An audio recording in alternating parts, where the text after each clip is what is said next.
ಸಾರಂಗ ಮಠದ ಪರಂಪರೆಗೆ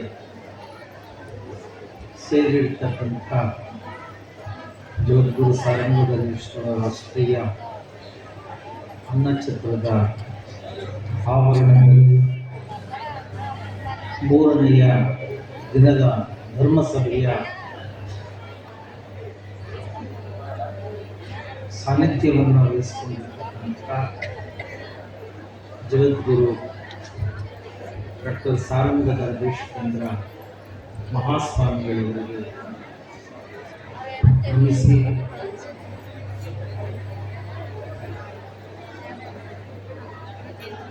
ನಿಲೋಗಿಯ ವಿರಕ್ತ ಮಠದ ಅಧ್ಯಕ್ಷರಾಗಿರ್ತಕ್ಕಂಥ ಪೂಜ್ಯ ಶ್ರೀ ನಿರಂಜನ ಪ್ರಣವ ಸ್ವರೂಪಿ ಸಿದ್ಧಲಿಂಗ ಮಹಾಸ್ವಾಮಿಗಳವರಲ್ಲಿ ಹಾಗೂ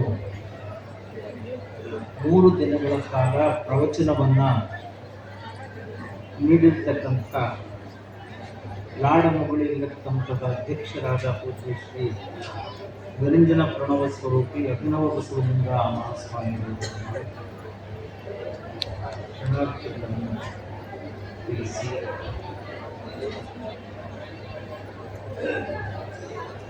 ಧರ್ಮದರ್ಶಿಗಳಾಗಿರ್ತಕ್ಕಂಥ ಸುನಂದಮ್ಮ ತಾಯಿಯವರೇ, ರಾಜೇಶ್ವರಿ ಅಮ್ಮನವರೇ, ಗಂಗಾಧರವರೇ,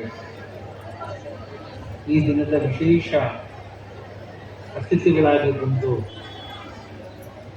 ಶ್ರೀಮಠದ ಸತ್ಕಾರಕ್ಕೆ ಪಾತ್ರರಾಗಿರ್ತಕ್ಕಂಥ ಸನ್ಮಾನ್ಯ ಶ್ರೀ ಲಚ್ಚಪ್ಪ ಜಮಾದಾರರವರೇ, ಅವರ ಶ್ರೀಮತಿಯವರೇ, ಪತ್ರಕರ್ತರಾದಂಥ ಪ್ರವೀಣ್ ಕುಮಾರ್ ಅವರೇ, ಎಲ್ಲ ಹಿರಿಯರು, ತಾಯಿಯಂದಿರು, ಆಹ್ವಾನಿತರು, ಮಾತನಾಡಿರ್ತಕ್ಕಂಥ ಎಲ್ಲ ಪೂಜ್ಯರು ಮತ್ತು ಗಣ್ಯರು ಸಾಕಷ್ಟು ವಿಚಾರಗಳನ್ನು ತಿಳಿಸಿಕೊಟ್ಟಿದ್ದಾರೆ. ಕೆಲವರಾದರೂ ಯೋಚನೆ ಮಾಡಿರ್ಬೋದು, ಸುನಂದಮ್ಮ ತಾಯಿಯವರು ಮೊದಲು ಸಾರಂಗಧರೇಶ್ವರರನ್ನ ಗುರುಗಳನ್ನು ಮೊದಲು ನೆನೀತಾರೆ, ಆಮೇಲೆ ಮಲ್ಲಿಕಾರ್ಜುನ ಭ್ರಮರಾಂಬ ಅವರನ್ನ ನೆನೀತಾರೆ. ಯಾರಾದರೂ ಆಲೋಚನೆ ಮಾಡಿರ್ಲಿಕ್ಕೆ ಸಾಧ್ಯತೆ ಇದೆ, ಯಾಕೆ ದೈವಕ್ಕಿಂತ ಇದನ್ನ ಯಾಕೆ ನೆನೀತಾರೆ ಮೊದಲು ಅಂತ. ಪರಂಪರೆ ಇರೋದೇ ಹಾಗೆ, ಗುರುವಿನಿಂದ ದೈವ. ನಮಗೆ ದೇವರನ್ನ ಯಾಕೆ ತೋರಿಸ್ಕೊಡ್ತಾರೆ? ಗುರು ತೋರಿಸ್ಕೊಡ್ತಾನೆ. ಹಾಗಾಗಿ ಮೊದಲು ಗುರುವನ್ನ ನೆನೆದು ಆಮೇಲೆ ದೈವವನ್ನ ನೆನೆಯಬೇಕು. ಸರಿ, ಅದು ಆ ಪದ್ಧತಿ ಸರಿ ಇದೆ. ದೈವಕ್ಕಿಂತ ಗುರು ದೊಡ್ಡವನಲ್ಲ, ಆದ್ರೆ ಆ ದೇವರನ್ನು ತೋರಿಸೋನೇ ಗುರು. ಹಾಗಾಗಿ ಗುರುವಿನ ಮೊದಲ ಆದ್ಯತೆ, ಮೊದಲ ಗೌರವ, ಆಮೇಲೆ ದೈವಕ್ಕೆ ನಂತರದ ಗೌರವ. ಆ ದೇವರನ್ನು ತೋರಿಸೋನೇ ಗುರುವಾದ್ದರಿಂದ ಗುರುವಿಗೆ ಮೊದಲ ಗೌರವ ಸಲ್ಲಬೇಕಾಗುತ್ತೆ ಎನ್ನುವ ಒಂದು ನಮ್ಮ ಸಂಸ್ಕೃತಿಯ ಆ ತಿಳುವಳಿಕೆ ಅವರ ಮಾತಿನಲ್ಲಿದೆ. ಅವರಿಗೆ 75 ವರ್ಷ. ಇಷ್ಟು ಚೆನ್ನಾಗಿದೆ ನೋಡಿ ಅವರ ಕಂಠ, ಸುನಂದಮ್ಮರದು. ಆಮೇಲೆ ಅವ್ರ ಪದ್ಯಗಳು, ಅವರ ದಿನಕ್ಕೊಂದು ಹಾಡ್ತಾರೆ. ನೀವು 365 ದಿನ ವೇದಿಕೆ ಮೇಲೆ ಪ್ರಾರ್ಥನೆ ಮಾಡ್ರಿ ಅಂದರೆ 365 ಹಾಡು ಬರ್ದ ಹಾಡ್ತಾರೆ. ಅವರೇ ಬರೆಯೋದು, ಅವರೇ ರಾಗ ಹಾಕೋದು, ಅವರೇ ಹಾಡೋದು. ಅವರಾರು ಹಾಡು ಬರೆದಿದ್ದಾರೆ. ಅವನ್ನೆಲ್ಲ ಸಂಗ್ರಹ ಮಾಡಿಕೊಡಮ್ಮ, ಸಾರಂಗ ಮಠದ ಗುರುಗಳಿಗೆ ಅರ್ಪಣೆ ಮಾಡ್ರಿ, ಅದೊಂದು ಉಳಿಲಿ. ಆ ಪ್ರಿಂಟ್ ಮಾಡಿಸ್ತಾರೆ ಅಜ್ಜವರು, ಅದೆಲ್ಲ ಸಂಗ್ರಹ ಮಾಡಿಕೊಡಿ ಸ್ವಯಂ ಇಚ್ಛೆಯಿಂದ. ನೋಡಿ, ಅವರು ವಿದ್ಯಾವಂತರಲ್ಲ, ಅಪ್ಪ ಅಮ್ಮ ಏನೋ ಕಲಿಸ್ಲಿಲ್ಲ ಅಂದರು. ಅಪ್ಪ ಅಮ್ಮ ಕಲಿಸೋ ಸ್ಥಿತಿಯಲ್ಲಿ ಅವ್ರು ಇರಲಿಲ್ಲ. ಪಾಪ ತಂದೆ ತಾಯಿಗಳನ್ನ ನಾವು ಯಾಕೆ ದೂಷಣೆ ಮಾಡಬೇಕು? ಕಲಿಸೋ ಸ್ಥಿತಿಯಲ್ಲಿ ಅವರು ಇರಲಿಲ್ಲ. ಅವರ ಬದುಕೇ ಅಸ್ಥಿರವಾಗಿತ್ತು, ಅಸಹಾಯಕತೆಯಿಂದ ಕೂಡಿತ್ತು. ಹಾಗಾಗಿ ಅವ್ರಿಗೆ ಅವಕಾಶ ಆಗಿಲ್ಲ. ಆದರೆ ಅವ್ರು ಹೇಳಿದರು, ಗುರುಗಳಿಂದ ನಾನು ಕಲಿತೆ ಎಲ್ಲ ಅಂತೇಳಿ. ನೋಡಿ, ದೈವ ಕೃಪೆ. ವಿದ್ಯೆ ಕಲಿದೇ ಇದ್ರೂ ಕೂಡ ಅವರು ಸ್ವಯಂ ಕವಿಗಳಾಗಿ, ಕವಯಿತ್ರಿಯಾಗಿ ಅವರು ಬೆಳೆದಿದ್ದಾರೆ ಅಂದರೆ ಮತ್ತೆ ಗುರುವಿನ ಕರುಣೆ, ದೈವದ ಕರುಣೆ ಅವ್ರ ಮೇಲಿದೆ ಅಂತಲೇ ಅದರ ಅರ್ಥ. ಹಾಗಾಗಿ ಅವರು ಈ ವಯಸ್ಸಿನಲ್ಲಿಯೂ ಕೂಡ 75ರ ವಯಸ್ಸಿನಲ್ಲಿಯೂ ಕೂಡ ಅವರು ಅದೇ ಭಕ್ತಿ, ಶ್ರದ್ಧೆ, ಅಭಿಮಾನ ಈ ಮಠದ ಬಗ್ಗೆ ಇಟ್ಕೊಂಡು ಮುಂದುವರಿಸಿಕೊಂಡು ಬಂದಿದ್ದಾರೆ. ಈ ಮಠದ ಮಗಳು ಅವರು, ಸಾರಂಗ ಮಠದ ವಂಶಸ್ಥರು, ಆಯಮ್ಮ ಮಠದ ಮಗಳು. ಹಾಗಾಗಿ ಆ ಅಭಿಮಾನ ಎಲ್ಲ ಇದೆ. ಆ ರಾಜೇಶ್ವರಿ ಅವರು ಕೂಡ ಈ ಸಾರಂಗ ಮಠಕ್ಕೆ ಸೇರಿದವರು. ಆಗಲೇ ನೆನಪು ಮಾಡ್ಕೊಳ್ತಾ ಇದ್ದರು ಸುಮಂದಮ್ಮ ಅವರು. ಅವ್ರ ತಾಯಿ ತಂದೆ ಶಂಭುಲಿಂಗಯ್ಯ ನಾಗರತ್ನಮ್ಮ ಅಂತ ಬಹಳ ದುಡಿದ್ರು, ಬಹಳ ವರ್ಷ ಅವರು ದುಡಿದ್ರು. ಒಂದು 30 ವರ್ಷಗಳ ಕಾಲ ಅವರು ಸೇವೆ ಮಾಡಿದರು. ಅದಾದಮೇಲೆ ಅವ್ರ ಮಕ್ಕಳು ರಾಜಮ್ಮ ಅವರೆಲ್ಲ ಸೇವೆ ಮಾಡಿದರು. ನೋಡಿ, ಅದು ನಿಂತಿಲ್ಲ ಪರಂಪರೆ. ಈ ಗುರುಗಳು ಬಂದ ಮೇಲೆ ಮತ್ತೆ ಅದೇ ಸೇವಾ ಪರಂಪರೆ, ನಿಷ್ಠಾವಂತ ಶಿಷ್ಯರು ಸೇವೆ ಮಾಡ್ತಿದ್ದಾರೆ. ಯಾವ ಚ್ಯುತಿ ಬರದ ಹಾಗೆ ಬಹಳ ಶ್ರದ್ಧೆಯಿಂದ ಮತ್ತು ಜವಾಬ್ದಾರಿಯುತವಾಗಿ ಅವರು ಕಾರ್ಯಗಳನ್ನು ಆ ಶಿಷ್ಯ ಪರಂಪರೆ ನಡೆಸಿಕೊಂಡು ಹೋಗ್ತಿದೆ. ಗುರುಗಳದನ್ನು ಚೆನ್ನಾಗಿ ಸಂಘಟನೆ ಮಾಡಿ ಅವ್ರನ್ನ ವಿಶ್ವಾಸದಲ್ಲಿಟ್ಟುಕೊಂಡು ಅವರಿಗೆ ಉತ್ತೇಜನ ನೀಡಿಕೊಂಡು ಅವರ ಕಷ್ಟ ಸುಖಗಳನ್ನು ಅನುಸರಿಸಿಕೊಂಡು ಗುರುಗಳು ಅದನ್ನು ನಡೆಸಿಕೊಂಡು ಹೋಗ್ತಿದ್ದಾರೆ. ಈ ಶ್ರೀಶೈಲ ಅನ್ನುವಂಥದ್ದು ನಾನು ನಿನ್ನೆ ಹೇಳ್ತಿದ್ದೆ, ಅದರ ಮೂಲ ಹೆಸರು ನಲ್ಲಮಲೈ ಅಂತ. ನಲ್ಲಮಲೈ ಅಂದರೆ ಪವಿತ್ರ ಬೆಟ್ಟ ಅಂತ. ಯಾಕೆ ಇದಕ್ಕೆ ಪವಿತ್ರ ಬೆಟ್ಟ ಅಂತ ಹೆಸರು ಬಂತು? ಎಲ್ಲ ಕಡೆ ಬೆಟ್ಟಗಳಿರ್ತವೆ ಅಲ್ವಾ? ಎಲ್ಲ ಬೆಟ್ಟಗಳು ಯಾಕೆ ಪವಿತ್ರ ಆಗೋದಿಲ್ಲ? ಎಲ್ಲ ಕಡೆ ನದಿಗಳು ಹರಿತವೆ, ಎಲ್ಲ ನದಿಗಳು ಯಾಕೆ ಪವಿತ್ರ ಆಗೋದಿಲ್ಲ? ಎಲ್ಲ ಕಡೆ ಹೊಳೆ ಹರಿತವೆ, ಆದರೆ ಎಲ್ಲವೂ ಪವಿತ್ರ ಆಗೋದಿಲ್ಲ. ಎಲ್ಲ ಕಡೆ ಪರ್ವತ ಶ್ರೇಣಿಗಳಿದ್ದಾವೆ, ಎಲ್ಲವೂ ಪವಿತ್ರ ಆಗೋದಿಲ್ಲ. ಅನೇಕ ರಮ್ಯವಾದ ಸ್ಥಳಗಳಿದ್ದಾವೆ, ಆಶ್ಚರ್ಯಕರವಾದ ನಿಸರ್ಗದ ಅದ್ಭುತ ಶಕ್ತಿಗಳನ್ನು ತುಂಬಿಕೊಂಡಿರುವಂತಹ ಸ್ಥಳಗಳಿದ್ದಾವೆ. ಯಾಕೆ ಅವೆಲ್ಲ ಪವಿತ್ರ ಆಗೋದಿಲ್ಲ? ಇದು ಬಹಳ ಮುಖ್ಯವಾದ ಅಂಶ. ಇದು ಕೇವಲ ನದಿ ಹರಿದು ಮಾತ್ರಕ್ಕದು ಪವಿತ್ರ ಅಂತಲ್ಲ, ಬೆಟ್ಟ ಗುಡ್ಡಗಳಿದ್ದು ಮಾತ್ರಕ್ಕದು ಪವಿತ್ರ ಆಗೋದಿಲ್ಲ. ಯಾವುದೋ ಒಂದು ಭವ್ಯವಾದ ದೇವಾಲಯ ಇದೆ ಅಂತ ಮಾತ್ರಕ್ಕದು ಪವಿತ್ರ ಆಗೋದಿಲ್ಲ. ಭವ್ಯವಾದ ಅರಮನೆ ಇದ್ರೆ, ಇನ್ಯಾವುದೋ ಶ್ರೀಮಂತ ಅಲಂಕೃತವಾದಂತಹ ಭವನಗಳಿದ್ರೆ ಅದಕ್ಕೆಲ್ಲ ಉನ್ನತಿ ಇರೋದಿಲ್ಲ. ಎಲ್ಲಿ ಮಹಾಪುರುಷರು ಮಹಾತ್ಮರು ಜನಿಸಿ ಸಾಧನೆ ಮಾಡಿ ಲೋಕ ಕಲ್ಯಾಣಕರವಾದ ಕಾರ್ಯಗಳನ್ನು ಮಾಡಿರ್ತಾರೆ, ಆ ಕ್ಷೇತ್ರಗಳು ಮಾತ್ರ ಪವಿತ್ರ ಆಗ್ತವೆ. ಅಂಥ ಕ್ಷೇತ್ರಗಳು ಮಾತ್ರ, ಅಂಥ ತೀರ್ಥ ಸ್ಥಳಗಳಾಗ್ತವೆ, ಅಂಥ ನದಿಗಳು ತೀರ್ಥ ಸ್ಥಳಗಳಾಗ್ತವೆ, ಅಂಥ ಬೆಟ್ಟಗಳು ಪವಿತ್ರ ಆಗ್ತವೆ ಅಂತಕ್ಕಂಥದ್ದು. ಈ ಶ್ರೀಶೈಲ ಯಾಕೆ ಪವಿತ್ರ ಅಂತ ಹೇಳಿದರೆ, ನಾನು ನಿಮಗೆ ಮೊನ್ನೆ ಮಾತನಾಡಿದ್ರಲ್ಲಿ ನೀವು ಕೆಲವು ಅಂಶಗಳನ್ನು ಗ್ರಹಿಸಿರ್ತೀರ.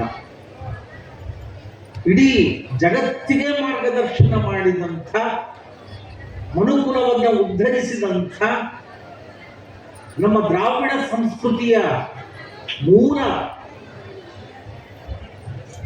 ಗುರುಗಳಲ್ಲಿ ಒಬ್ಬನಾಗಿರ್ತಕ್ಕಂತಹ ಶಿವ ಅಂದರೆ ಬೋರ ಇದ್ದಿದ್ದು ಶ್ರೀಶೈಲದಲ್ಲಿ.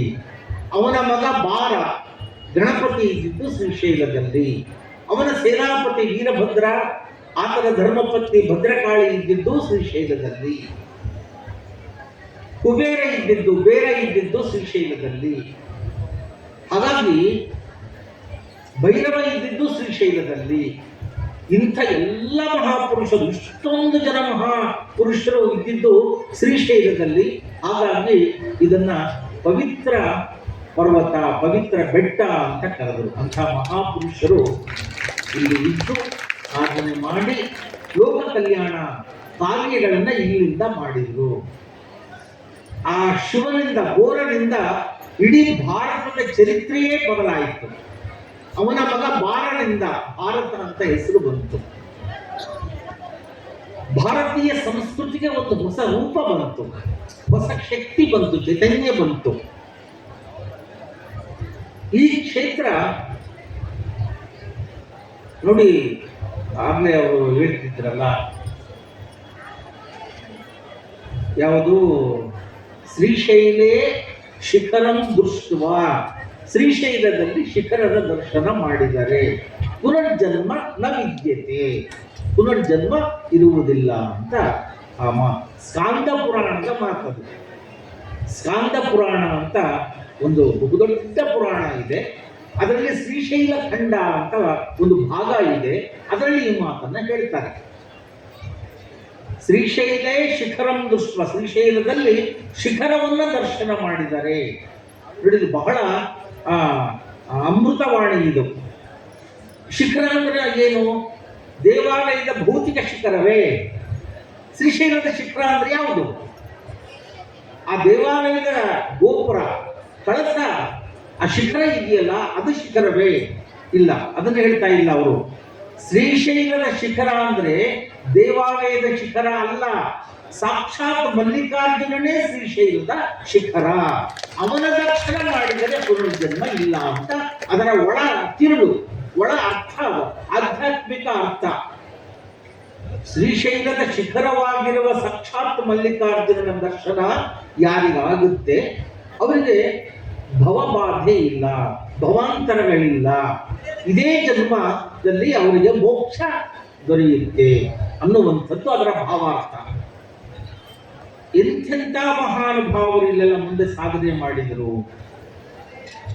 ನೋಡಿ. ಆಚಾರ್ಯರುಗಳಲ್ಲಿ ನೀಲಕಂಠ ಆಚಾರ್ಯರು, ಶಂಕರಾಚಾರ್ಯರು, ಅಂಥ ಮಹಾನುಭಾವರು ಬಂದು ಇಲ್ಲಿ ತಪಸ್ಸು ಮಾಡಿದರು.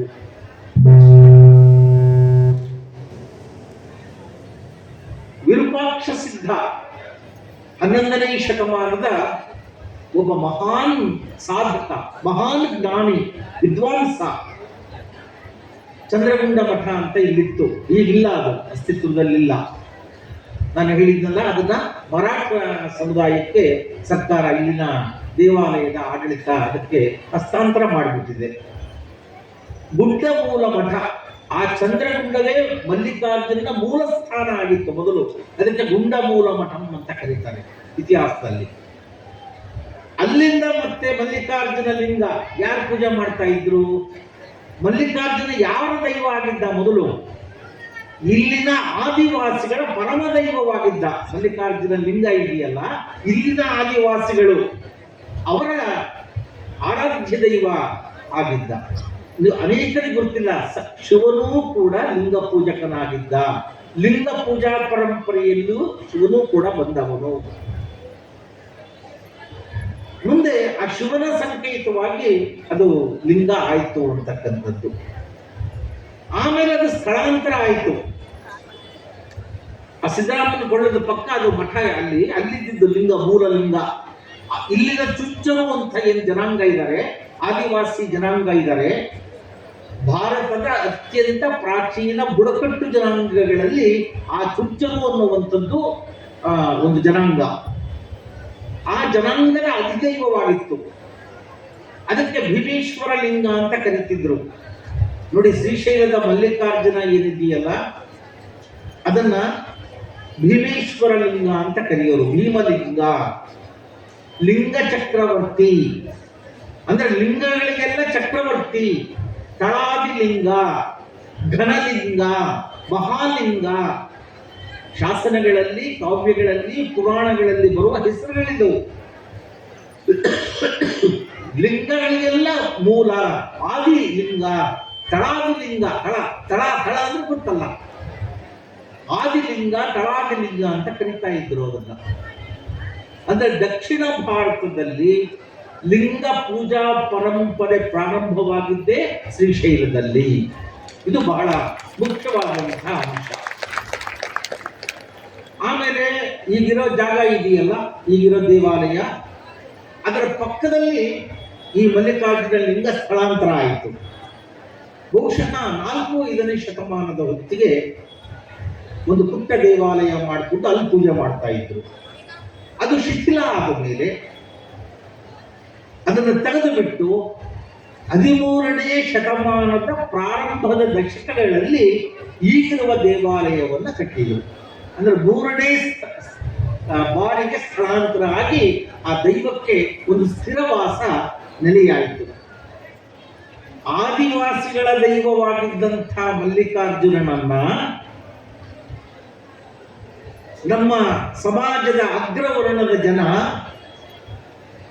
ತಮ್ಮಂತೆ ಮಾಡಿಕೊಂಡು ತಮ್ಮ ಸುಪರ್ದಿಗೆ ತೆಗೆದುಕೊಂಡು ದೇವಾಲಯವನ್ನು ಕಟ್ಟಿ ಅದನ್ನ ಭಕ್ತಿಯ ಕೇಂದ್ರವನ್ನಾಗಿ ಬೆಳೆಸಿದರು. ಇದು ಕ್ರಿಸ್ತಶಕ 1ನೇ ಶತಮಾನದ ಆಜುಬಾಜಿನಲ್ಲಿ ಈ ಪ್ರಕ್ರಿಯೆಗಳು ನಡೀತು. ಭಾರತ ದೇಶದ ಎಲ್ಲ ದ್ರಾವಿಡ ಜನಾಂಗದ ಮೂಲ ಸಂಸ್ಕೃತಿಗಳ ಮೂಲ ಬುಡಕಟ್ಟುಗಳ ಮಹಾ ಕ್ಷೇತ್ರಗಳನ್ನ ಸ್ಥಳಗಳನ್ನ ಅವರು ತಮ್ಮ ಪರಂಪರೆಗೆ ತೆಗೆದುಕೊಳ್ಳುವುದರ ಮುಖಾಂತರ, ತಮ್ಮ ಸ್ವಾಧೀನಕ್ಕೆ ತೆಗೆದುಕೊಳ್ಳುವುದರ ಮುಖಾಂತರ ಧಾರ್ಮಿಕ ಕ್ಷೇತ್ರದ ಮೇಲೆ ತಮ್ಮ ಆಧಿಪತ್ಯವನ್ನು ಸ್ಥಾಪನೆ ಮಾಡಿದ್ದನ್ನ ನಾವು ನೋಡ್ತೇವೆ. ಅವಾಗಲೇ ಮಲ್ಲಯ್ಯ ಮೂಲ ಲಿಂಗ ಇತ್ತು, ಶ್ರೀಶೈಲ, ನಲ್ಲಮಲೈ ಶ್ರೀಶೈಲ ಆಗಿದ್ದು, ಗಿರಿಮಲ್ಲ ಹೋಗಿ ಮಲ್ಲಿಕಾರ್ಜುನ ಆಗಿದ್ದು, ಅವೆಲ್ಲ ಕಥೆಗಳು. ಈ ಶ್ರೀಶೈಲ ಕ್ಷೇತ್ರ ದರ್ಶನ ಪುಸ್ತಕಗಳು ಸಿಗ್ತಿರ್ತಾವೆ ದಾರಿಯಲ್ಲಿ, ನೀವು ಅದನ್ನು ಕೊಟ್ಟುಕೊಳ್ರಿ, ಹೋಗ್ರಿ, ತಪ್ಪಿಲ್ಲ, ತಿಳ್ಕೊಳ್ರಿ ಏನಿದೆ, ಪರಂಪರೆ ಹೇಗೆ ಬಂತು, ಆ ಕಥೆಗಳು ಏನನ್ನ ಹೇಳ್ತವೆ, ಅದರಿಂದ ನಾವು ಇಷ್ಟನ್ನ ತಿಳ್ಕೊಳ್ಬಹುದು. ಅದರ ಪ್ರಾಚೀನತೆ, ಕನಿಷ್ಠ ಅದರ ಪ್ರಾಚೀನತೆ, ಅದರ ಮಹತ್ವ, ಇಲ್ಲಿಗೆ ಬಂದಂತ ಸಾಧಕ ವರ್ಗ, ಸಿದ್ಧ ಪುರುಷರು, ರೇವಣ ಸಿದ್ಧ ಪರಂಪರೆ ಏನಿದೆಯಲ್ಲ, ಭಾರತ ದೇಶದಲ್ಲಿ ಸಿದ್ಧ ಪರಂಪರೆಯ ಕೇಂದ್ರ ಶ್ರೀಶೈಲ. ಕ್ರಿಸ್ತಶಕ 5ನೇ ಶತಮಾನದಲ್ಲಿಯೇ ಇದು ಸಿದ್ಧರ ಕೇಂದ್ರವಾಗಿತ್ತು. ಅಣಿಮಾದಿ ಅಷ್ಟಸಿದ್ಧಿಗಳು ಅಂತೇಳಿ ನಮ್ಮ ಪುರಾಣಗಳಲ್ಲಿ, ಕಥೆಗಳಲ್ಲಿ ಆ ಸಿದ್ಧರ ಶಕ್ತಿ ವಿಶೇಷಗಳನ್ನ ವರ್ಣನೆ ಮಾಡ್ತಾರೆ. ಅಂಥ ಅಣಿಮಾದಿ ಅಷ್ಟಸಿದ್ಧಿಗಳನ್ನ ಪಡೆದಿರ್ತಕ್ಕಂಥ ಸಿದ್ಧ ಪುರುಷರು ಈ ಕ್ಷೇತ್ರದಲ್ಲಿ ಇದ್ದರು. ವಿಶೇಷ ಬಹಳ ಜನಕ್ಕೆ ಬರೀ ಇದು ಧಾರ್ಮಿಕ ಕೇಂದ್ರ, ನಮ್ಮ ಮಲ್ಲಯ್ಯನ ಲಿಂಗ ಅಂತ ಅಷ್ಟೇ ಅಂದ್ಕೊಂಡಿದ್ದೀರಿ. ಈ ಕ್ಷೇತ್ರದಲ್ಲಿ ನಡೆದಂತಹ ಪ್ರಯೋಗಗಳಿದಾವೆ. ಒಂದು ಕಾಲದಲ್ಲಿ ರಸಾಯನ ಕೇಂದ್ರವಾಗಿತ್ತು, ವಿಜ್ಞಾನಿಗಳಂತ ಈಗ ಹೇಳ್ತೀವಿ. ಆ ಸಿದ್ಧರು ನಿಜವಾಗಲೂ ವಿಜ್ಞಾನಿಗಳಾಗಿದ್ರು. ಅವರು ಬಂಗಾರವನ್ನ ರಸಸಿದ್ಧರು ಅಂತ ಕರೀತಾರೆ. ಬಂಗಾರವನ್ನು ತಯಾರು ಮಾಡತಕ್ಕಂಥ, ಅಂದ್ರೆ ಎಲೆಗಳಲ್ಲಿ ರಸದಿಂದ ಚಿನ್ನವನ್ನು ತಯಾರು ಮಾಡುವ ಪ್ರಯೋಗಶಾಲೆಯಾಗಿತ್ತು. ಇತರೆ ವಿದ್ಯೆಗಳನ್ನ ಸಂಶೋಧನೆ ಮಾಡಿ ಅವುಗಳನ್ನ ಕಾರ್ಯರೂಪಕ್ಕೆ ತರತಕ್ಕಂಥ ಪ್ರಯೋಗಶಾಲೆಗಳು, ಅನೇಕ ಪ್ರಯೋಗಶಾಲೆಗಳಿತ್ತು ಈ ಶ್ರೀಶೈಲದಲ್ಲಿ. ಎಲ್ಲ ಕಡೆಯಿಂದ ರಾಜ ಮಹಾರಾಜರು ಏನಕ್ಕೆ ಬರ್ತಾ ಇದ್ರು ಇಲ್ಲಿ ಅಂದ್ರೆ, ಆ ಸಿದ್ಧ ಪುರುಷರಿಂದ, ಆ ದೈವಿ ಶಕ್ತಿ ಇರುವ ಜನರಿಂದ ಕೆಲವು ವಿಶೇಷ ಅನುಗ್ರಹಗಳನ್ನು ಪಡೆದುಕೊಂಡು ತಮ್ಮ ಸಂಪತ್ತನ್ನು ಹೆಚ್ಚಿಸಿಕೊಳ್ಳಿಕ್ಕೆ, ತಮ್ಮ ಆರೋಗ್ಯವನ್ನ ಕಾಪಾಡಿಕೊಳ್ಳಿಕ್ಕೆ, ರೋಗ ರುಜಿನಾದಿಗಳನ್ನ ಹೊರಗೆ ಬರಲಿಕ್ಕೆ ಇಲ್ಲೆಲ್ಲ ಬರ್ತಿದ್ರು. ಔಷಧಿಗಳನ್ನು ಪಡ್ಕೊಂಡು ಹೋಗ್ತಾ ಇದ್ರು.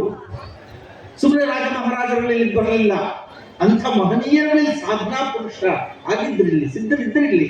ಬಹಳ ದೊಡ್ಡ ಪರಂಪರೆ ಇದೆ, ಸಿದ್ಧ ಪರಂಪರೆ. ಇಲ್ಲಿ ಜೈನ ಸಿದ್ಧರಿದ್ರು, ಬೌದ್ಧ ಸಿದ್ಧರಿದ್ರು, ಶೈವ ಸಿದ್ಧರಿದ್ರು, ಎಲ್ಲ ಧರ್ಮಗಳ ಸಿದ್ಧ, ಶಾಕ್ತ ಪರಂಪರೆಯ ಶಕ್ತಿ ದೇವತೆಯ ಸಿದ್ಧ ಪುರುಷರಿದ್ರು. ಎಲ್ಲ ಧರ್ಮಗಳ ಸಿದ್ಧ ಪುರುಷರು ಶ್ರೀಶೈಲದಲ್ಲಿ ಸಾಧನೆ ಮಾಡಿದ್ದಾರೆ. ಎಲ್ಲ ಆಚಾರ್ಯರುಗಳು ಬಂದು ಇಲ್ಲಿ ರೇವಣ ಸಿದ್ಧನಿಂದ ಹಿಡಿದು ಆ ವಿರೂಪಾಕ್ಷ ಸಿದ್ಧನ ಪರಮ ಶಿಷ್ಯ ರೇವಣ ಸಿದ್ಧ, ಆತನು ಕೂಡ ಶ್ರೀಶೈಲದಲ್ಲಿಯೇ ಪಾಶುಪತ ಪರಂಪರೆಯ ದೀಕ್ಷೆಯನ್ನ ಪಡೆದಂಥದ್ದು. ಆ ಚಂದ್ರಗುಂಡ ಮಠ ಪಾಶುಪತ ಪರಂಪರೆಯ ಮಠ. ಬಹಳ ಜನಕ್ಕೆ ಗೊತ್ತಿಲ್ಲ, ಚಂದ್ರಗುಂಡ ಮಠ ಮತ್ತು ಈ ಪಂಚಮಠಗಳು ಅಂತ ಹೇಳಿದವಲ್ಲ, ಸಾನಂದ ಮಠ ಸಹಿತ, ಇವೆಲ್ಲವೂ ಮೂಲತಃ ಪಾಶುಪತ ಶೈವ ಸಿದ್ಧರ ಮಠಗಳು. ಸಾರಂಗ ಸಿದ್ಧ ಅಂತ ಕರೀತಾರೆ ಮೂಲ ಗುರುವನ್ನ, ಅಲ್ಲಿ ವಿರೂಪಾಕ್ಷ ಸಿದ್ಧ ಅಂತ ಕರೀತಾರೆ. ಶ್ರೀಶೈಲ 11-12ನೇ ಶತಮಾನದಲ್ಲಿ, 10-11-12ನೇ ಶತಮಾನದಲ್ಲಿ ಆ ಚಂದ್ರಗುಂಡ ಮಠದ ಆಡಳಿತಕ್ಕೊಳಪಟ್ಟಿತ್ತು ಶ್ರೀಶೈಲ. ಆಮೇಲೆ 13 ಶತಮಾನ, 12ರ ಒಂದು ಅರ್ಧ ಭಾಗ, 13ರ ಕಾಲಘಟ್ಟದಲ್ಲಿ ಸಾರಂಗ ಮಠದವರ ಆಡಳಿತಕ್ಕೊಳಪಟ್ಟಿದ್ದು ಶ್ರೀಶೈಲ. ಅವರು ಇಲ್ಲಿ ಪ್ರಧಾನ ಆಡಳಿತಗಾರರಾಗಿದ್ದರು, ಕ್ಷೇತ್ರಾಧಿಕಾರಿಗಳು ಅಂತಾರಲ್ಲ, ಧರ್ಮಾಧಿಕಾರಿಗಳಾಗಿದ್ದರು. 14ನೇ ಶತಮಾನದಿಂದ 14, 15, 16 ಈ 3 ಶತಮಾನ ಭಿಕ್ಷಾವರ್ತಿಗಳು. ಭಿಕ್ಷಾವರ್ತಿ ಮಠ ಅಂತಿದೆ ನೋಡಿ, ಆ ಮಲ್ಲಿಕಾರ್ಜುನ ಗುಡಿಯಿಂದ ಬರ್ತಿರಲ್ಲ ಎಡಭಾಗದಲ್ಲಿ. ಆ ಭಿಕ್ಷಾವರ್ತಿಗಳು ಇದಕ್ಕೆ ಆಧಿಪತ್ಯವನ್ನು ಹೊಂದಿದ್ರು. 17ನೇ ಶತಮಾನದಿಂದ ಮುಸಲ್ಮಾನರ ಆಕ್ರಮಣ ಆಯಿತು. ಯಾಕಂದ್ರೆ ಮುಸಲ್ಮಾನರಿಗೆ ತಪ್ಪು ತಿಳ್ಕೋಬೇಡಿ, ಆಕ್ರಮಣ ಆಯಿತು ಇಲ್ಲಿಗೆ 17ನೇ ಶತಮಾನದಲ್ಲಿ. ಶ್ರೀಶೈಲಕ್ಕೆ ಬರೋರಿಗೆಲ್ಲ ಹೆಚ್ಚು ಕಂದಾಯ ವಿಧಿಸ್ಲಿಕ್ಕತ್ತಿದ್ರು. ಶ್ರೀಶೈಲನ ಕೊಳ್ಳೆ ಹೊಡೆದ್ರು. ರೋಹಿಂಗ್ಯಾ ಮುಸ್ಲಿಮರು ಕೊಳ್ಳೆ ಹೊಡಿತಾರೆ ಶ್ರೀಶೈಲನ. ಬರೀ ಬೇರೆ ದೇವಸ್ಥಾನಗಳೆಲ್ಲ, ಶ್ರೀಶೈಲದ ಮೇಲೆ ಅನೇಕ ಸಾರಿ ದಬ್ಬಾಳಿಕೆ ಆಗುತ್ತೆ. ಆ ರೋಹಿಲ್ಲಾ ಮುಸಲ್ಮಾನರನ್ನ ಒಡೆದೋಡಿಸಿ ಶ್ರೀಶೈಲವನ್ನ ಕಾಪಾಡಿದವನು ಶಿವಾಜಿ ಮಹಾರಾಜ. ಅವನ ಹೆಸರಿನಲ್ಲಿ ಗೋಪುರ ಇದೆ. ಕೃಷ್ಣದೇವರಾಯ ಬಂದು ಪೂಜೆ ಸಲ್ಲಿಸಿ ಹರಕೆ ಹೊತ್ತು ಆತನ ಹೆಸರಿನಲ್ಲಿ ಗೋಪುರ ಇದೆ.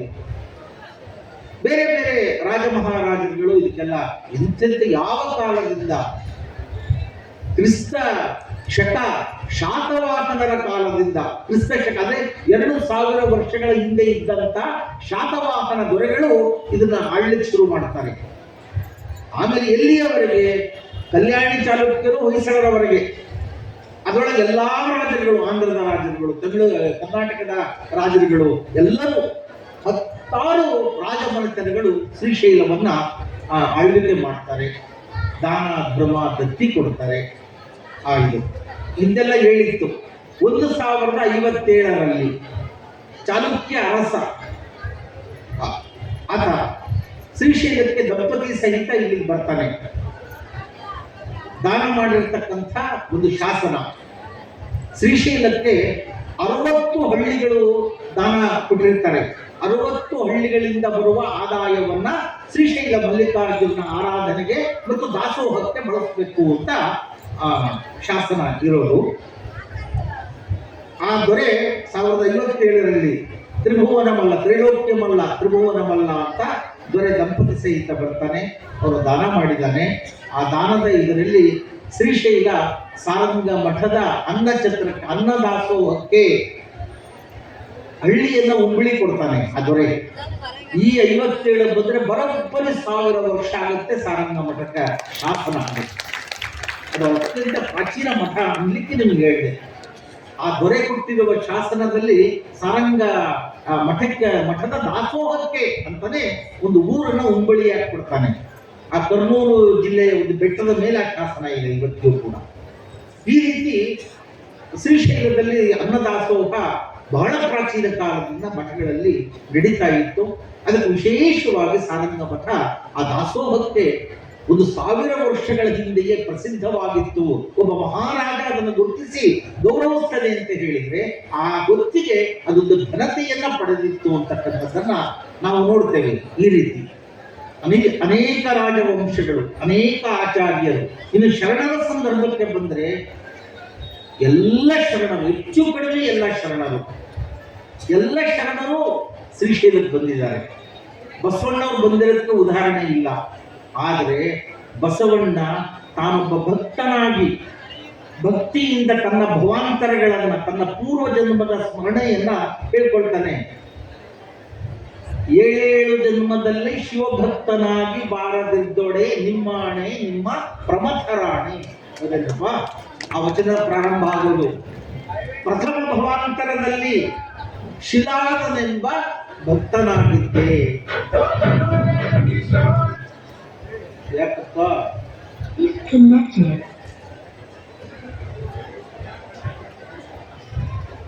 ಪ್ರಥಮ ಭವಾಂತರದಲ್ಲಿ, ಪ್ರಥಮ ಜನ್ಮದಲ್ಲಿ ಶಿಲಾದನೆಂಬ ಭಕ್ತನಾಗಿದ್ದೆ ಅಂತ ನಾವು ಬಸವಣ್ಣ. ಶಿಲಾದ ಅಂದ್ರೆ ಯಾರು ತಿಳ್ಕೊಂಡಿರಿ? ಶ್ರೀಶೈಲದಲ್ಲಿ ಇದ್ದಂಥ ಒಬ್ಬ ಮಹಾನ್ ಋಷಿ, ಅವನು ಮುನಿ. ಕ್ರಿಸ್ತಶಕ 1ನೇ ಶತಮಾನದಲ್ಲಿ ಇದ್ದ ಅನ್ನೋದು ಅದು ಖಚಿತ ಆಗಿದೆ. ಅವನಿಗೆ 2 ಮಕ್ಕಳು. ಅವನು ಶಿವನನ್ನ ಕುರಿತು ತಪಸ್ಸು ಮಾಡ್ತಾನೆ ಶ್ರೀಶೈಲದಲ್ಲಿ. ಶಿಲಾದ ಅಂದ್ರೆ ಶಿಲೆಯಲ್ಲಿ ವಾಸವಾಗಿರುವವ. ಅದು ಕೈಲಾಸ ತಾನೇ ಇದು ಶ್ರೀಶೈಲ, ಬೆಟ್ಟ ಪರ್ವತ ತಾನೆ. ಅವನ ಹೆಸರೇ ಶಿಲಾದ ಮುನಿ. ಅವನಿಗೆ ಮಕ್ಕಳಾಗಲ್ಲ ಬಹಳ ದಿನ. ಶಿವನನ್ನು ಕುರಿತು ಪ್ರಾರ್ಥನೆ ಮಾಡ್ತಾನೆ. 2 ಗಂಡು ಮಕ್ಕಳಾಗ್ತದೆ ಅವನಿಗೆ. ಒಬ್ಬನಿಗೆ ಪರ್ವತ ಅಂತ ಹೆಸರಿಡ್ತಾನೆ, ಮತ್ತೊಬ್ಬನಿಗೆ ನಂದಿ ಅಂತ ಹೆಸರಿಡ್ತಾನೆ. 2 ಮಕ್ಕಳು. ನಂದಿ ವಿರಾಗಶಾಲಿ. ಬಸವಣ್ಣ ಶಿವನ ಮುಂದೆ, ಲಿಂಗದ ಮುಂದೆ ನಂದಿ ಯಾಕೆ ಬಂತು ಅಂತ ನಿಮ್ಗೆ ಹೇಳ್ತೀನಿ. ಶಿವನ ಮುಂದೆ ಲಿಂಗ ಇದೆಯೋ ಇಲ್ಲ, ಇಲ್ಲಿಂದನೇ ಅದು ಹೋಗಿದ್ದು ಇಡೀ ಭರತಖಂಡಕ್ಕೆ ತಲುಪಿದ್ದು. ಶಿವಲಿಂಗ ಎಲ್ಲಿರುತ್ತೋ ಅಲ್ಲಿ ಮುಂದೆ ನಂದಿ ಇರ್ತಾನೆ. ಆ ಶಿಲಾದ ಮುನಿಯ 2ನೇ ಮಗ ನಂದಿಯಿಂದ ಯಾಕದು ಪುರಾಣಗಳೆಲ್ಲ ವಿಚಾರ ಬರ್ತದೆ, ಅದರದ್ದು ಹಾಗಲ್ಲ. ಆ ನಂದಿ ಅನ್ನುವಂಥವನು ಎಲ್ಲಿದ್ದ ಗೊತ್ತಾ? ಈ ಮಹಾನಂದಿ ಅಂತ ನೋಡ್ತಿರಲಿಲ್ಲ ನೀವು, ಪುಣ್ಯಕ್ಷೇತ್ರ ಹೋಗ್ತಿರಲಿಲ್ಲ ಮಹಾನಂದಿಗೆ. ಅದು ನಂದ್ಯಾಲ ಜಿಲ್ಲೆಯಲ್ಲೇ ಇದೆ ನೋಡಿ. ನಂದ್ಯಾಲ ಒಂದು ಜಿಲ್ಲೆಯ ಹೆಸರು. ಮಹಾನಂದಿ ಬಸವಣ್ಣನ ಬಾಯಿಂದ ಅಲ್ಲಿ ನೀರು ಬರುತ್ತಲ್ಲ, ಮಹಾನಂದಿ. ಶಿವನ ಪರಮ ಭಕ್ತ. ದಕ್ಷಿಣ ಭಾರತದಲ್ಲಿ ನೀರಾವರಿಯನ್ನ ಮೊದಲು ಪ್ರಾರಂಭ ಮಾಡಿದವನು ಆ ನಂದಿ. ಇಲ್ಲಿ ನೀರಾವರಿ ಇದನ್ನ ಪ್ರಾರಂಭ ಮಾಡಿದವನು ನಂದಿ. ನೀರುಣಿಸಿ ಬರಡು ಭೂಮಿಯನ್ನು, ಸಾಮಾನ್ಯ ಭೂಮಿಯಲ್ಲಿ ಹೊಸ ಬೆಳೆಗಳನ್ನ ತೆಗೆದವನು. ವ್ಯವಸಾಯಕ್ಕೆ ಯಾವುದು ಮೂಲ? ರೈತರಿಗೆ ಮೂಲ ಯಾವುದು? ಬಸವಣ್ಣ ಬೇಕಲ್ಲ ವ್ಯವಸಾಯ ಮಾಡಕ್ಕೆ. ಈ ಟ್ರ್ಯಾಕ್ಟರ್ಗಳು ಬಂದವೆ. ಆದರೆ ಅವತ್ತಿನಿಂದ 10,000 ವರ್ಷಗಳಿಂದ ಭೂಮಿ ಉಳಿದವರೇ ಅಲ್ಲ, ಉಳುಮೆ ಮಾಡಿದವರೇ ಅಲ್ಲ. ಅವೇ ಎತ್ತುಗಳು ತಾನೆ, ಅವೇ ನಂದಿ ತಾನೆ. ಯಾಕೆ ಶಿವನಿಗೆ ನಂದಿ ವಾಹನ ಆಯಿತು ಅಂತ ಹೇಳಿದರೆ, ನಾವು ದ್ರಾವಿಡರು ನಂದಿ ಪೂಜಕರು. ನಮ್ದು ವ್ಯವಸಾಯ ಪ್ರಧಾನ ವೃತ್ತಿಯಾಗಿತ್ತು. ಗಂಗೆ ಉಪಾಸಕರು ನಾವು. ನೋಡಿ, ನಾನು ನಿಮ್ಗೆ ಹೇಳಿದ್ದೀನಿ, ನಮ್ಮ ಎಲ್ಲ ಕಾರ್ಯಗಳಲ್ಲೂ ಮೊದಲು ಗಂಗೆ ಪೂಜೆ ಮಾಡ್ತಾರೆ, ಆಮೇಲೆ ಬೇರೆ ಪೂಜೆ ಮಾಡ್ತಾರೆ. ಗಂಗೆ ಪೂಜೆ ಮಾಡದೆ ನಾವು ಇನ್ನೊಂದಕ್ಕೆ ಹೋಗಲ್ಲ. ಅವರು ಆರ್ಯರು ಅಗ್ನಿ ಪೂಜಕರು. ಮೊದಲು ಅವರು ಅಗ್ನಿ ಪೂಜೆ ಮಾಡ್ತಾರೆ, ಯಾಕಂದ್ರೆ ಅಗ್ನಿಯೇ ಅವ್ರಿಗೆ ದೇವರು. ಅದು ಅವ್ರು ಹಾಕಿ ಪೂಜೆ ಮಾಡ್ತಾರೆ. ನಾವು ಗಂಗೆಯೇ ನಮಗೆ ದೈವ, ಪರಮ ದೈವ. ಹಾಗಾಗಿ ಗಂಗೆಯನ್ನು ನಾವು ಪೂಜೆ ಮಾಡ್ತೀವಿ. ಗಂಗೆ ಆದಮೇಲೆ ಯಾರಿಗೆ ಪೂಜೆ ಸಲ್ಲುತ್ತೆ? ಗಣಪತಿಗೆ ಸಲ್ಲುತ್ತೆ. ಗಣಪತಿ ಅಂದ್ರೆ ಭಾರ ಅಂತ ನಾನು ಹೇಳಿದ್ದೀನಿ, ಅವನ ಮೂಲ ಹೆಸರು.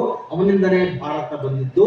ಭಾರತವನ್ನ ಮೊಟ್ಟ ಮೊದಲಿಗೆ ಆಳಿದ ಮೊದಲ ಚಕ್ರವರ್ತಿ, ಮೊದಲ ಸಾರ್ವಭೌಮ ಶಿವನ ಮಗ ಗಣಪತಿ. ಆದ್ದರಿಂದ ಅವನ ಹೆಸರು ಭಾರತಕ್ಕೆ ಬಂತು ಅಂತ. ಮೊದಲ ಸಾರ್ವಭೌಮ ಅವನು. ಕಥೆಗಳನ್ನು ಸುಳ್ಳು ಕಥೆಗಳನ್ನ ಆಮೇಲೆ ಕಟ್ಟಿದರು. ಏನಂತ? ಆ ಶಕುಂತಲೆ ದುಷ್ಯಂತರ ಮಗ ಭರತ ಚಕ್ರವರ್ತಿಯಿಂದ ಭಾರತ ಬಂತು ಅಂತ ಸುಳ್ಳು ಕಥೆ ಬರೆದರು. ಆಮೇಲೆ ವೃಷಭದೇವ, ಆದಿತೀರ್ಥಂಕರ ಜೈನ ಧರ್ಮದವರು ಬರ್ಕೊಂಡ್ರು, ವೃಷಭದೇವನ ಮಗ ಭರತ ಚಕ್ರವರ್ತಿಯಿಂದ ಭಾರತ ಬಂತು ಅಂತ. ಇವರೆಲ್ಲರಿಗಿಂತ ಮೂಲ ಪುರುಷ ಶಿವ. ಬೋರ ಮತ್ತು ಬಾರ ಇವರೆಲ್ಲರಿಗಿಂತ ಮೂಲ. ಅವರಿಂದ ಹೆಸರು ಬಂತು. ಅವರ ಸ್ಮರಣೆ ಇರಬಾರ್ದು, ಅವರಿಗೆ ಪೂಜೆ ಸಲ್ಲಬಾರ್ದು, ಆ ನೆನಪುಗಳೇ ಉಳಿಬಾರ್ದು ಅಂತ ಅವರು ಎಲ್ಲ ಕಥೆಗಳನ್ನು ಕಟ್ಟಿ ಬದಲಾಯಿಸಿ ನಮ್ಮ ಜನಗಳಲ್ಲಿ ಆ ಇತಿಹಾಸದ ಪರಂಪರೆಯ ಸಂಸ್ಕೃತಿಯ ವಿಸ್ಮೃತಿಯಾಗುವ ಹಾಗೆ, ಮರೆತು ಹೋಗುವ ಹಾಗೆ ಇದನ್ನೆಲ್ಲ ಮಾಡಿದರು. ಆದರೆ ಸಕ್ಸಸ್ ಆಗಲಿಲ್ಲ. ಅದರ ಆಗಲಿಲ್ಲ. ಅವ್ರು ಪ್ರಯತ್ನ ಮಾಡಿದರು ನಿಜ. ಶಂಕರ ಅಂತ ಕರೆದರು, ಶಿವ ಅಂತ ಕರೆದರು, ಶಂಭು ಅಂತ ಕರೆದರು, ಬೇರೆ ಬೇರೆ ಹೆಸರಿನಿಂದ ಮೂಲ ಹೆಸರು ಬಿಟ್ಬಿಟ್ರು. ಬಿಡಿಸಿದ್ರು. ಬೋರ ಅನ್ನುವ ಹೆಸರು ಬಿಟ್ಬಿಟ್ರು, ಬಾರ ಅನ್ನುವ ಹೆಸರನ್ನು ಬಿಟ್ಬಿಟ್ರು. ಆದರೂ ಕೂಡ ನಮ್ಮ ಜನ ಬಿಡಲಿಲ್ಲ. ಆ ಹೆಸರುಗಳನ್ನ ಹಾಗೇ ಇಟ್ಕೊಂಡು ಬಂದರು. ಆ ಪರಂಪರೆಯನ್ನ ಇದು ಮಾಡ್ಕೊಂಡು ಬಂದರು. ಅವನ ಪ್ರಭಾವದಿಂದ ಯಾರೂ ತಪ್ಪಿಸಿಕೊಳ್ಳಿಕ್ಕಾಗಲಿಲ್ಲ. ಇಡೀ ಭರತ ಕಂಡ ಹರಣ ನಂತರ, ಹರಣ ನಂತರ, ಮುರನ ನಂತರ ಈ ಬೋರ ಬಾರ ಇವರ ಪ್ರಭಾವದಿಂದ ಇಡೀ ಭರತ ಕಂಡ ಪ್ರಭಾವಿತ ಆಯಿತು. ಆ ಸಂಸ್ಕೃತಿ ವಿಶಾಲವಾಗಿ ಬೆಳೀತು. ಅವರ ಧರ್ಮ ಎಲ್ಲ ಕಡೆ ಹರಡಿತು. ಎಲ್ಲ ಜನಾಂಗಗಳನ್ನು ತನ್ನ ತೆಕ್ಕೆಗೆ ತೆಗೆದುಕೊಳ್ತು. ಎಲ್ಲರೂ ಆ ಶಿವಧರ್ಮದಿಂದ, ಶಿವ ಸಂಸ್ಕೃತಿಯಿಂದ ತಮ್ಮ ವಿಕಸನವನ್ನ ಕಂಡುಕೊಂಡ್ರು. ಸಮುದಾಯಗಳು, ಜನಾಂಗಗಳು ಆ ಶಿವನ ಬೆಳಕಿನಲ್ಲಿ ತಮ್ಮ ತಮ್ಮ ವಿಕಸನವನ್ನ, ವೈಶಾಲ್ಯತೆಯನ್ನ, ವೈವಿಧ್ಯತೆಯನ್ನ ಅವೆಲ್ಲ ಮುಂದೆ ರೂಪಿಸಿಕೊಂಡರು ಅಂತಕ್ಕಂಥದ್ದನ್ನ ನಾವು ನೋಡ್ತೇವೆ. ಹಾಗಾಗಿ ಶ್ರೀಶೈಲ ಹೀಗೆ ಎಲ್ಲ ಧರ್ಮಗಳಿಗೂ ಪೋಷಣೆ ನೀಡಿತು. ಎಲ್ಲ ಮತಾಚಾರ್ಯರುಗಳಿಗೂ ಇಲ್ಲಿ ಪೋಷಣೆ ನೀಡಿತು. ಎಲ್ಲ ಸಿದ್ಧರಿಗೆ ಶರಣರಿಗೆ ನೋಡಿ, ಅಲ್ಲಮ ಪ್ರಭುಗಳಂತ ಮಹಾಜ್ಞಾನಿ ಅವರು ಶ್ರೀಶೈಲಕ್ಕೆ ಬಂದು ಐಕ್ಯ ಆಗ್ತಾರೆ. ಅಪೂರ್ವವಾದ ವೈರಾಗ್ಯ ನಿಧಿ ಅಂತಾನೆ ಕರಿತೀವಿ ಅಕ್ಕ ಮಹಾದೇವಿ ತಾಯಿಯನ್ನ. ಆಯಮ್ಮ ಬಂದು ಕದಳಿವನದಲ್ಲೇ ಐಕ್ಯ ಆಗ್ತಾರೆ. ಸಕಲೇಶ ಮಾದರಸ ಅಂತ ಆತನ ನಿಷ್ಕಳಂಕ ಮಲ್ಲಿಕಾರ್ಜುನ ಅವರ ವಚನದ ಅಂಕಿತ, ಅವರು ಇಲ್ಲೇ ಬಂದು ಐಕ್ಯ ಆಗ್ತಾರೆ. ವಚನಗಳನ್ನು ಬರೀತಾರಲ್ಲ ಅವರು. ಸಿದ್ದರಾಮೇಶ್ವರರು ಬಸವಣ್ಣನವರಿಗೆ ಸಮನಾಗಿ ಬೆಳೆದ 12ನೇ ಶತಮಾನದ ಇನ್ನೊಂದು ಘನವಾದ ವ್ಯಕ್ತಿತ್ವ ಸಿದ್ದರಾಮೇಶ್ವರರು. ಸೊದಲಾಪುರದ ಸೊನ್ನಲಿಗೆಯ ಸಿದ್ದರಾಮ. ಆ ಸಿದ್ದರಾಮನ ಇನ್ನೊಂದು ಅಂಶ ತಿಳ್ಕೊಳ್ಬೇಕು. ಸೊನ್ನಲಿಗೆಯ ಸಿದ್ದರಾಮನ ವಚನಾಂಕಿತ ಯಾವ್ದು ಹೇಳಿ? ಕಪಿಲ ಸಿದ್ಧ ಮಲ್ಲಿಕಾರ್ಜುನ. ಸಿದ್ದರಾಮೇಶ್ವರರ ವಚನಗಳ ಅಂಕಿತ. ಬಸವಣ್ಣವರಿಗೆ ಕೂಡಲ ಸಂಗಮ ಇಲ್ವಾ? ಚನ್ನಬಸವಣ್ಣವರಿಗೆ ಕೂಡಲ ಚೆನ್ನ ಸಂಗಮ ದೇವ ಅಂತ ಅವ್ರು ಇಟ್ಕೊಂಡಿದ್ದಾರೆ ತಾನೆ. ಆ ಚೆನ್ನ ಅನ್ನೋದು ಕೂಡ ಈ ಚನ್ನಮಲ್ಲಿಕಾರ್ಜುನ ಸಂಕೇತವೇ. ಕಪಿಲ ಸಿದ್ಧ ಮಲ್ಲಿಕಾರ್ಜುನ ಅನ್ನೋದು ಸಿದ್ದರಾಮೇಶ್ವರನ ವಚನಗಳ ಅಂಕಿತ. ಯಾರತ್ತ ಕಪಿಲ ಸಿದ್ಧ? ಮಲ್ಲಿಕಾರ್ಜುನ ಅಂತ ಗೊತ್ತು ನಮಗೆ, ಜ್ಯೋತಿರ್ಲಿಂಗ ಶಿವ. ಕಪಿಲ ಸಿದ್ಧ ಯಾರು? ಬಹಳ ಜನಕ್ಕೆ ಗೊತ್ತಿಲ್ಲ. ಸಾರಂಗ ಮಠದ 12ನೇ ಶತಮಾನದಲ್ಲಿದ್ದಂಥ ಗುರು ಅವನು. ಕಪಿಲ ಸಿದ್ಧ ಅಂದ್ರೆ ಸಾರಂಗ ಮಠದ ಗುರು. ಸಿದ್ದರಾಮರಿಗೆ ದೀಕ್ಷಾ ಗುರು, ಸಾರಂಗ ಮಠದ ಗುರು. ಗುರುವಿನ ಹೆಸರನ್ನು ದೈವದ ಹೆರುಡಿ. ಮೊದಲು ಗುರುವನ್ನು ನೆನೀತಾನ ಅವನು ಸಿದ್ದರಾಮ, ಆಮೇಲೆ ಮಲ್ಲಿಕಾರ್ಜುನ ಅಂತ ಎರಡನೇ ದೈವವನ್ನು ನೆನೀತಾನೆ. ಆ ಕಾಲದ ಪ್ರಸಿದ್ಧ ಗುರು ಅವನು ಕಪಿಲ ಸಿದ್ಧ. ಹಳಕಟ್ಟಿಯವರ ಸಾರಂಗ ಮಠಾಧೀಶ್ವರರು ಅಂತ ಒಂದು ಪುಸ್ತಕ ಬರೆದಿದ್ದಾರೆ 60ರ ದಶಕದಲ್ಲಿ. ಅದರಲ್ಲೆಲ್ಲ ವಿವರಗಳು ಇದಾವೆ. ನಾವು ಆಮೇಲೆ ಕೆಲವು ವಿಷಯಗಳನ್ನ ಸಂಶೋಧನೆ ಮಾಡಿದ್ವಿ.